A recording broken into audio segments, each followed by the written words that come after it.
Hi, Dan Goodstein here with ERPA AI and the Digital Enterprise Institute. Welcome to our executive interview series. Today I'm talking with Matthew Miller. Matthew's a market research analyst for AI and analytics at G2. Matthew, thanks for joining us today. Thanks, appreciate it. So before we jump in, just give everybody a little bit of your background and a little bit of background on G2. Sure. My background is as a market research analyst. I was a couple years at this London-based startup, Cognition X, working as an analyst, working as a newsletter curator, bringing together all the greatest news to the world and making sure they understood the AI space. And I've been working now since the end of August at G2, which is the world's largest B2B software and services review platform. And I'm focused on looking at the AI and analytics space. So everything from machine learning algorithms to data science platforms to RPA and everything in between. And I'm looking at all the different trends in the space. I'm trying to help buyers understand what is a software out there, what can they buy, and what can they look at in terms of trying to figure out what are the right features to look for and help them find the best software. At G2, we're really focused on the trend that everyone is looking for reviews these days. You're looking for a hotel, you want to see a review, you want to go to TripAdvisor, you're looking for the right food to eat, you want to see reviews about that. So G2 as well is trying to help people find the right software through reviews. And then so as an analyst, I'm looking at these reviews, I'm trying to understand what people want and helping buyers, again, find the right solutions for whatever problems they might have. So I want to ask you about that because I read something recently that was about data and data bias, right? About how people typically review things that they really like or things that they really don't like. How do you guys address that? Sure. I mean, on G2 at this point, we've got over 1 million reviews.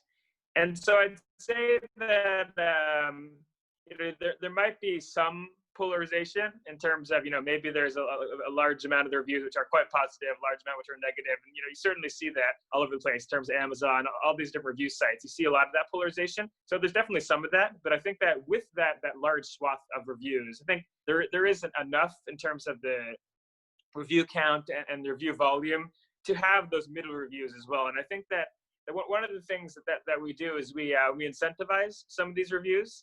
Not to give a good review. We don't care if it's a good review, bad review, somewhere in the middle, but we're going to give, in a lot of cases, gift cards and stuff. So people, they're incentivized to give a review. And so, maybe they only like the software they're using a little bit, maybe they like it a lot, but it doesn't really matter. They're going to get that incentive in a lot of these cases in any event. So that's one way we're going to help just get all of the reviews that we can is through incentivization, but it's not all going to be through incentivization. Some of it is going to be through just giving money to actually different sorts of charity campaigns, or people just come to G2 platform and give a review out of the goodness of their heart. Yep. Yeah. Well, I think you guys have bought me a few cups of coffee, so I think it works. So thank Nice. you. But so talk to us about trends. We're shooting this right now, maybe 8 weeks into the COVID disaster, an epidemic. But I'm curious. Even before that, what were some of the trends that you were tracking for 2020? Sure. So I think one of the big things that is on people's mind is they feel that with AI, it's something which is for the big companies, something for the companies which have a huge amount of data. It's all about the big data, and therefore I can't compete. What can I do? And I think that there's a few key trends which are helping to remove this myth and to get us to a point where we can actually have competition across the different sorts of market segments and across all companies. And so these three trends that I've been seeing and tracking since before the COVID-19 pandemic have been, one of them is synthetic data. The second one is all about data labeling. And the third one is about small data and small data-based algorithms. And so if you're looking at synthetic data, that's all about having a sort of fake data which is structurally similar to the data that a company has, and allowing them to use this data to grow their data set, so to speak, and to use that to build machine learning algorithms and to have pretty powerful AI. And then in terms of data labeling, a lot of AI, especially or fundamentally supervised learning, there's a need to have labels for data. For example, with images, if you've got a bunch of images, 1 million images of dogs, it needs to be clear that these are dogs in order to train the machine learning algorithm what a dog is, if it sees a picture of something which is a dog. So historically, data labeling has been a difficult sort of thing for companies, especially smaller companies. Because sure, they can go to Amazon Mechanical Turks, they can go other places and send their data and get labels back, but it wasn't a very efficient process, often fairly costly, and they didn't have a great control over the labeling and labeling accuracy. And so with the rise of these data labeling platforms, which are quite robust platforms, which give companies the ability to actually do a lot of data labeling in-house, they can bring in external labelers if they want, but to give them the full oversight of the end-to-end process, something which again is helping them to compete with those larger players. And the third one, which is really quite an exciting one, is all about the small data. And so we know that big data has been a keyword, has been a buzzword for years. Long time. And it's been all about how do you use that big data to get data-driven insights. And so one of the things we're seeing now, which is largely still in the lab, but it is beginning to be commercialized, is all about that small data and small data algorithms. So allowing companies who don't have the big data sets and maybe don't have the ability or the wherewithal for synthetic data, for example, giving them the ability to actually do some machine learning, to do some other sorts of AI with that small data, and again, allowing them to compete. No, that's very interesting. So let's get into some specifics. I speak to clients, members of our network all the time, where AI is this generic fantasy thing that they've seen in the movies, right? When I ask them about it, they say, "Dan, I don't have 7 years and $7 billion of R&D budget to figure this out," right? Is it a fantasy, or are there specific examples of companies that are getting near-term benefits using AI? Yeah, I think that no, it's not a fantasy, and I think that there's a bunch of ways that the companies can get started in terms of AI, making AI reality. I think that one of the things which is always important is to have companies slow down a bit. So I think that it's about allowing them to say, okay, how am I going to start, and what do I need to do? And I think that one of the things which is critical just from the get-go is to make sure that a company has high data quality and to focus on some of those more boring tasks first. And that's all about data cleansing, data preparation, making sure that the data is in the right state. And it's a huge part of the AI journey and the AI process, is just to do those basics. I think that's one place which a company needs to start and make sure, where is my data at? What is its quality? What is its status? And then work from there. And I think in terms of the way the companies can then go into AI is really, there's a few different ways which I've seen are really the correct ways or the right good ways to get into it. I think on the one hand, there's those sorts of commoditized AI algorithms which are on the market and which can help companies really quickly just to do what they're looking to do. So for example, with computer vision, image recognition, there's all sorts of great APIs out there from Google, Amazon, the big players, as well as smaller ones as well, focus, for example, on retail. The companies can really pretty quickly comport those sorts of APIs, can work with them in a quick and easy way to take what they have and then to do something smart with it. So that's one way, is to take those sort of off-the-shelf solutions and to put them into their general product and to work there. And it's not going to take a second, but it's not going to take years. This thing is not going to take long, weeks to months, for example.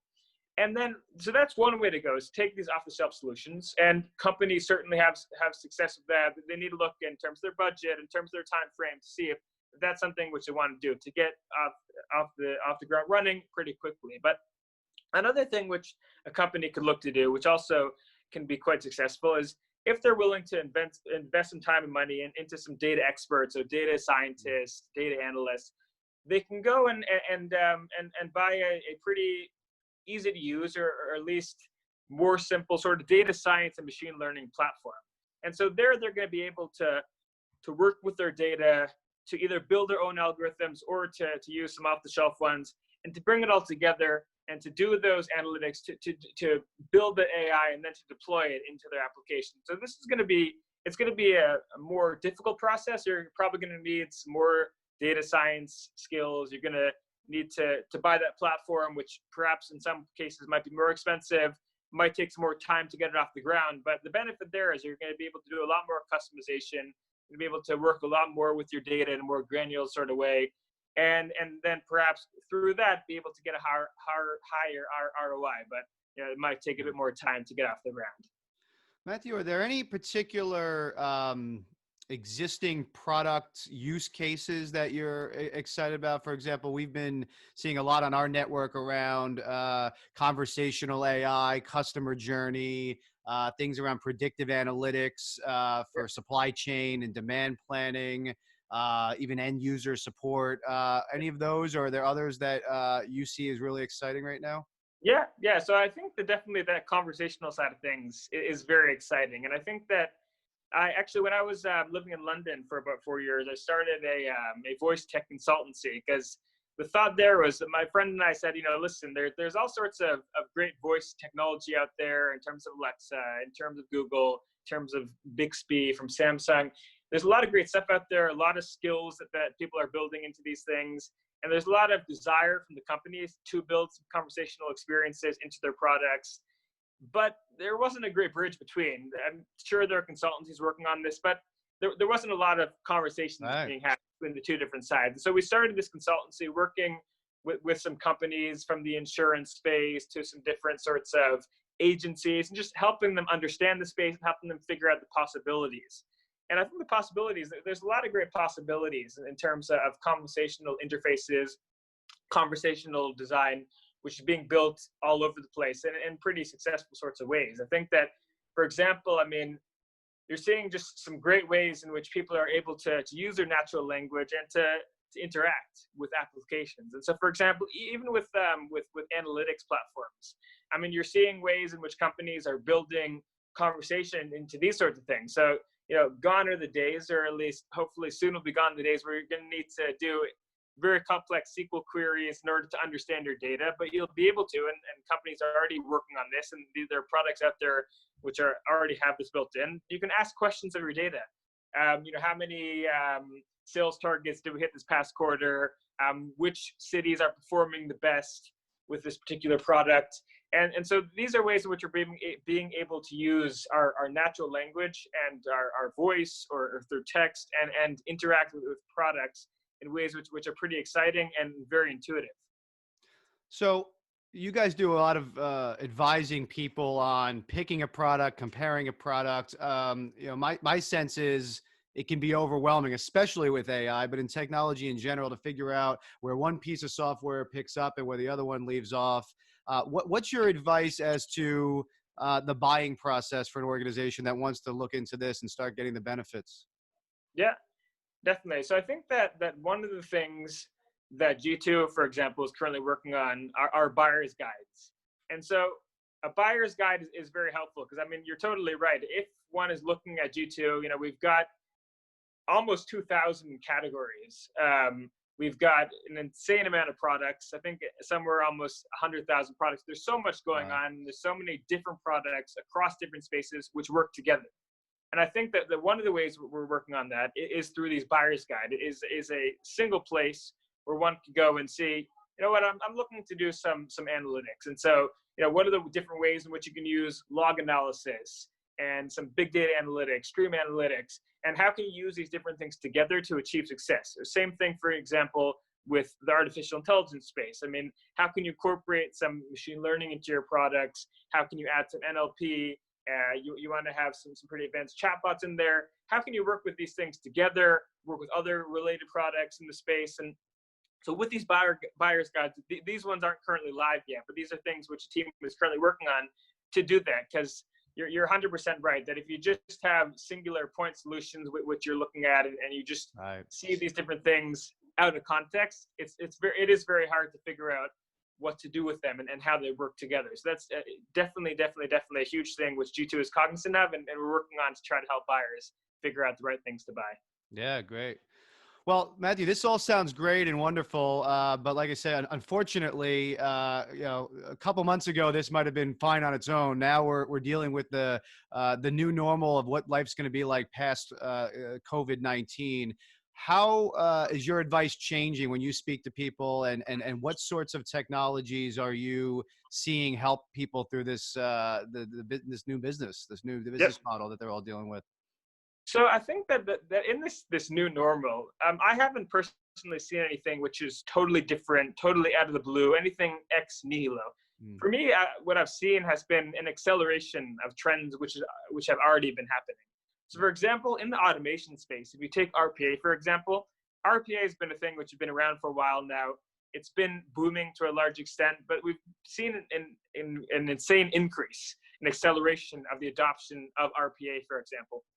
I think this is due to a bunch of different reasons. One of them is the unfortunate consequences of furloughing employees, a smaller headcount, which leading companies say, how can we continue to work? How can we Right. use automation to make sure that our companies are staying afloat? And so that's definitely one trend which I've seen, which has been accelerating. Another one, for example, in the AI space is actually the use of AI and machine learning for content moderation. So, for example, Facebook has been using a combination of human as well as AI powered technologies to power their moderation.